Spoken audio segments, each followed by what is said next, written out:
Bem-vindo ao podcast Estrangeiros e Peregrinos. A mensagem de hoje será apresentada por Dennis Allen. O que queremos do governo? Vamos refletir sobre essa questão e no final do episódio hoje eu darei a resposta à pergunta 612. Não tem como escapar da política.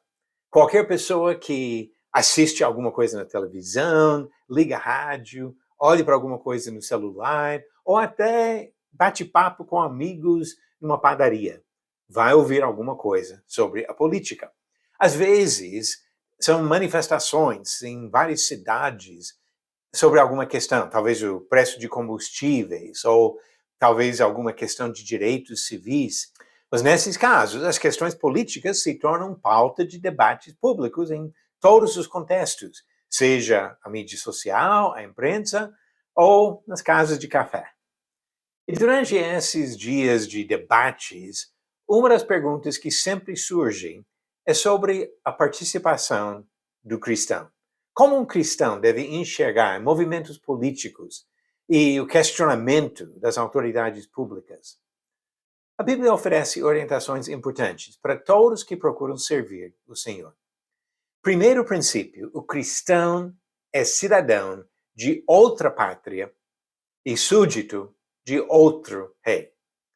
Antes de qualquer outra coisa, vamos lembrar de alguns fatos sobre nossa relação com esta vida.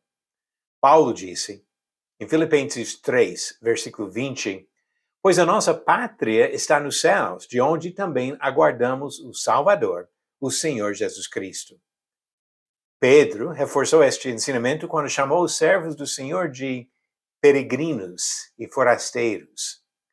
Jesus é o Senhor eterno, com toda a autoridade, como ele disse em Mateus 28, versículo 18, e Pedro reforçou em Atos 2, versículo 36, ele é o Senhor e Cristo, Rei dos Reis, Apocalipse capítulo 1, versículo 5. Outro fato é que o cristão deve ser submisso ao governo. Embora governantes específicos sejam bons ou maus, podem ser escolhidos por homens, o princípio da autoridade do governo sobre seus cidadãos vem de Deus. Durante o governo de Nero, um dos piores dos imperadores romanos, e o mesmo que foi responsável pela morte injusta de muitos cristãos, Paulo escreveu em Romanos capítulo 13, começando no versículo 1, todo homem esteja sujeito às autoridades superiores, porque não há autoridade que não proceda de Deus. E as autoridades que existem foram por ele instituídas. De modo que aquele que se opõe à autoridade resiste à ordenação de Deus. E os que resistem trarão sobre si mesmos condenação. Outro fato. A vontade de Deus mantém-se acima das ordens de homens. Aquele texto que eu acabei de ler de Romanos 13 não deve ser interpretado como uma obrigação absoluta de obedecer tudo que os governantes humanos dizem. Se tiver conflito entre a vontade de Deus e as leis humanas, devemos manter a mesma posição que os apóstolos tomaram 2000 anos atrás. Falaram em Atos 5, versículo 29, antes importa obedecer a Deus do que aos homens.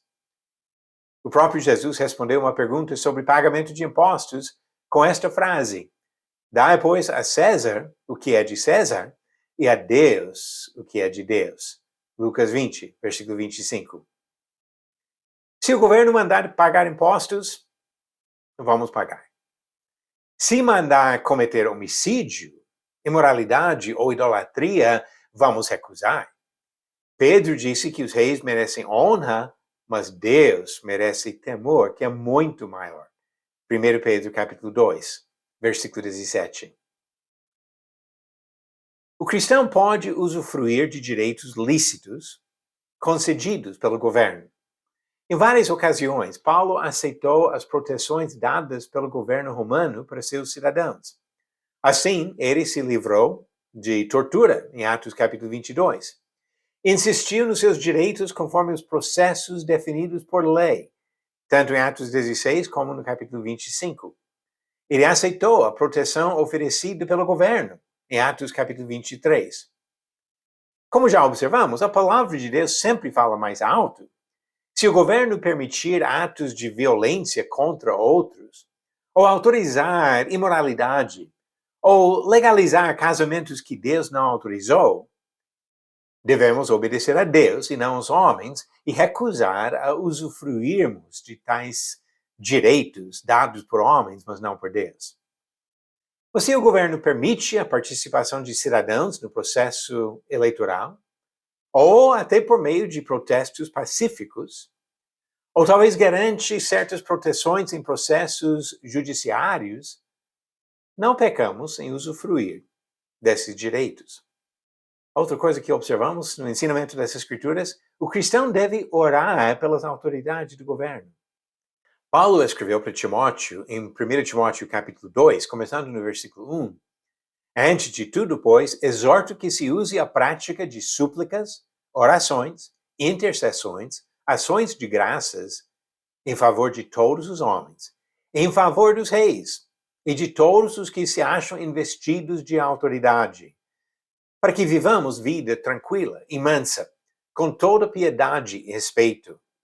Isto é bom e aceitável diante de Deus, nosso Salvador, o qual deseja que todos os homens sejam salvos e cheguem ao pleno conhecimento da verdade.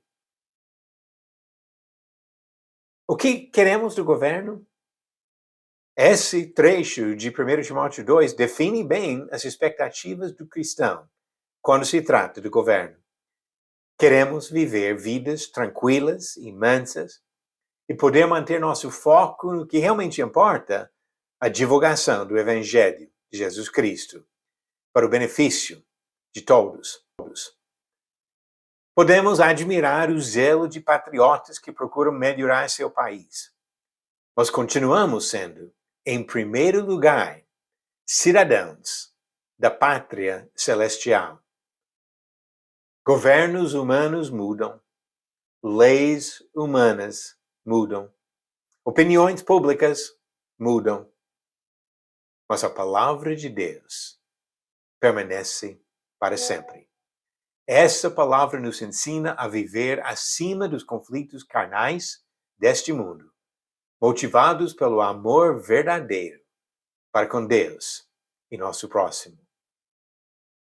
Você acertou a pergunta 612?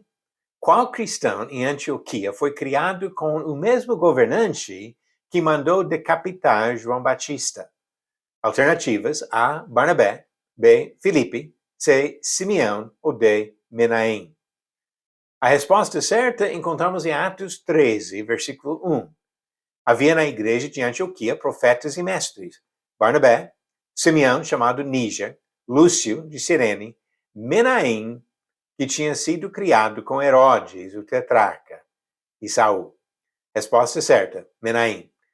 E essa referência aqui a Herodes, o tetrarca, se refere ao mesmo que mandou executar João Batista e até participou na condenação de Jesus Cristo. E a nova pergunta de hoje: qual rei da Pérsia autorizou a volta dos judeus cativos para Jerusalém? Alternativas: A. Cambises II, B. Xerxes II, C. Artaxerxes IV ou D. Ciro II. A resposta amanhã, no final do episódio 614. As leis humanas podem nos ajudar em muitas coisas, mas acima de tudo, o cristão é cidadão da pátria celestial. Vamos viver neste mundo, nos preparando para residir eternamente na presença de Deus no céu. Obrigado por nos acompanhar nessa jornada pelas Escrituras. Volte amanhã para ouvir mais uma mensagem do podcast Estrangeiros e Peregrinos. Seguimos pelo mundo.